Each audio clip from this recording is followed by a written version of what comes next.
Domingo de Pentecostes. Todos ficaram cheios do Espírito Santo e começaram a falar em línguas, segundo o Espírito Santo lhes concedia que falassem. Atos dos Apóstolos, capítulo 2, versículo 4.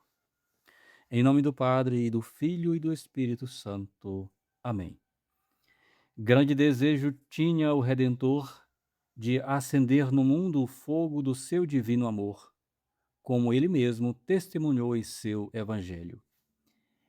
Ignem veni mittere in terram, et quid volo nisi ut ascendatur.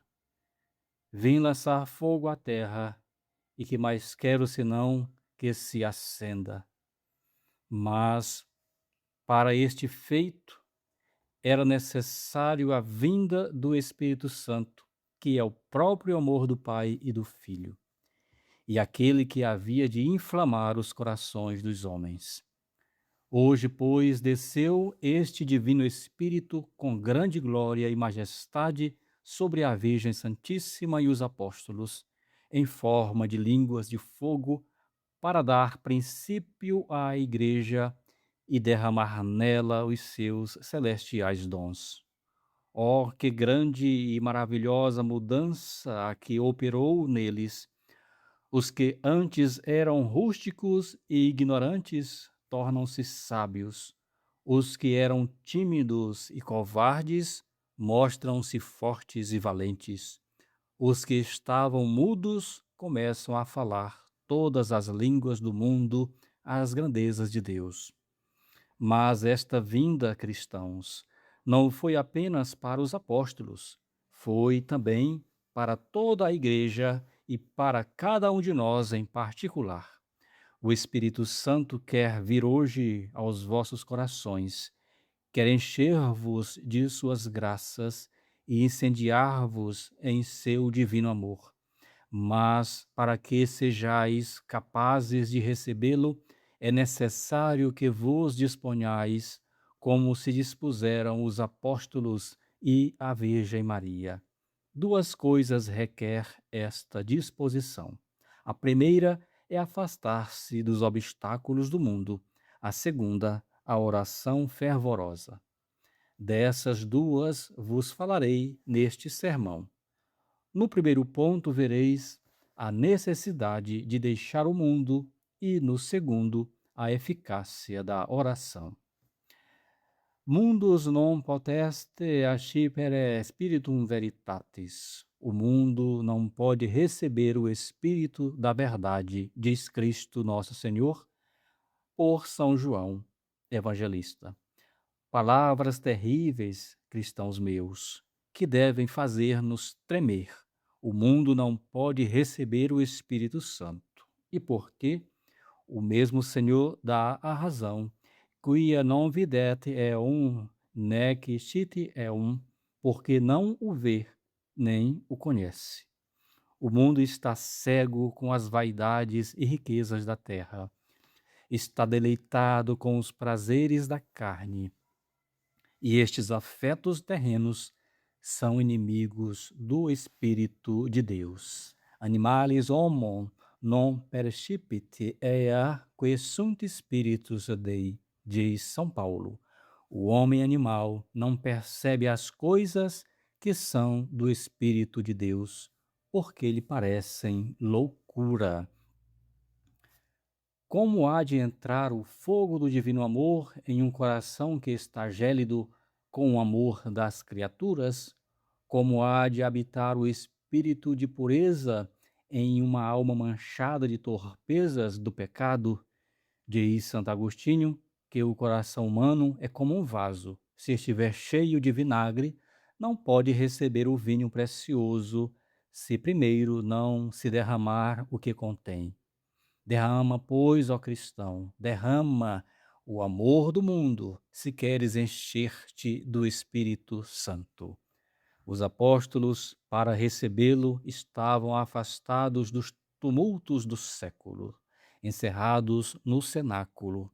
Ali viviam em união, em paz e em concórdia fraterna. Não buscavam as honras, não ansiavam pelas riquezas. Todo o seu desejo era dos bens celestiais.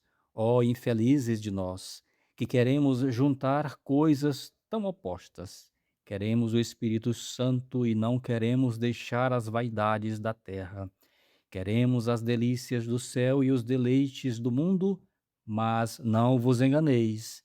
Deus e o mundo são dois senhores contrários, aos que não se pode servir ao mesmo tempo.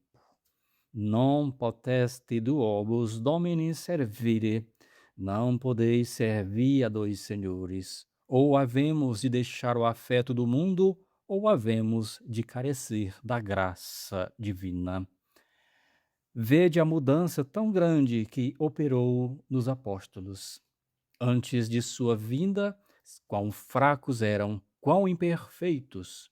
Pedro o nega, os demais fogem e o desamparam. Todos disputam sobre quem há de ser o maior. Mas vindo o Espírito Santo, vemo-los mudados em outros homens, transformados. Já não temem as prisões, já não temem os açoites, de tudo se alegram pelo nome de Jesus. Passemos ao segundo ponto. A segunda disposição é a oração fervorosa e perseverante. 10 dias estiveram os apóstolos no cenáculo, entregues inteiramente à oração, esperando a promessa do Pai, diz São Lucas. A oração é o canal por onde descem as graças do céu. É a chave que abre os tesouros da divina misericórdia. O mesmo Cristo nos assegurou com aquelas palavras: quanto mais vosso Pai Celestial dará o bom Espírito aos que lhe pedirem, mas é necessário que a vossa oração tenha as mesmas condições que a dos apóstolos. Primeiro, deve ser perseverante. Não basta orar por um instante, por um momento, nem por um único dia. É necessário rezar com constância. Ó, quão distante está a nossa oração desta perseverança!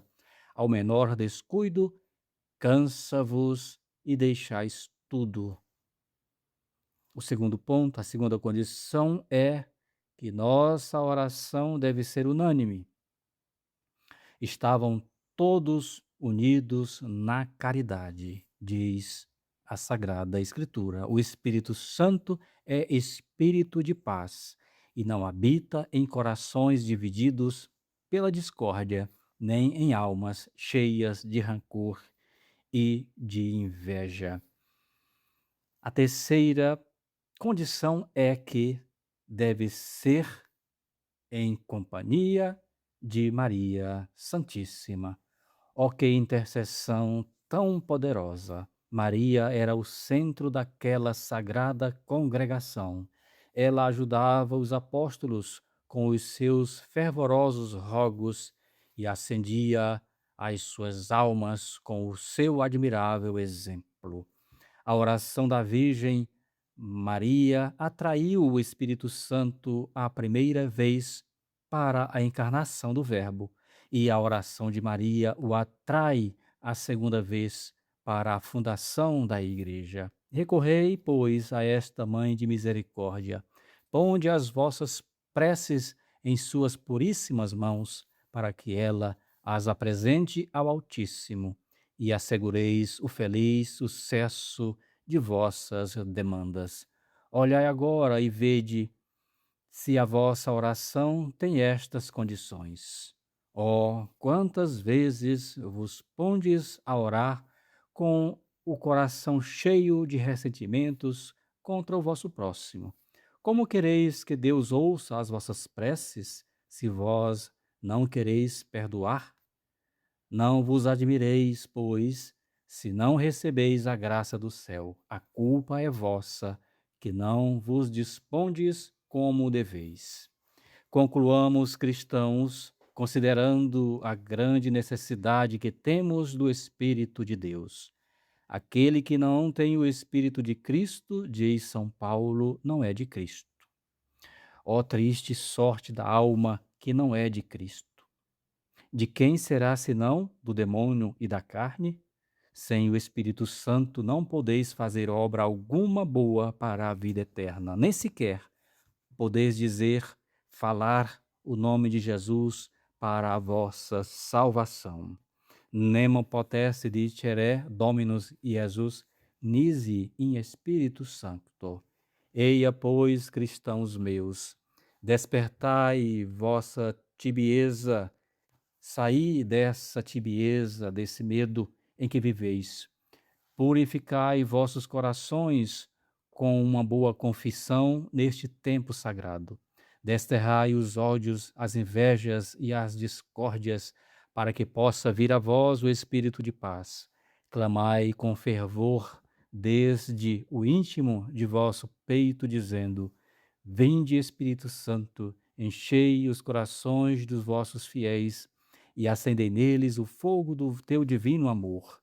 Se assim fizerdes, asseguro-vos que experimentareis em vossas almas uma grande paz, uma doce alegria e uma fortaleza celestial, que vos tornará fáceis os caminhos da virtude e vos dará a vitória sobre todas as vossas paixões.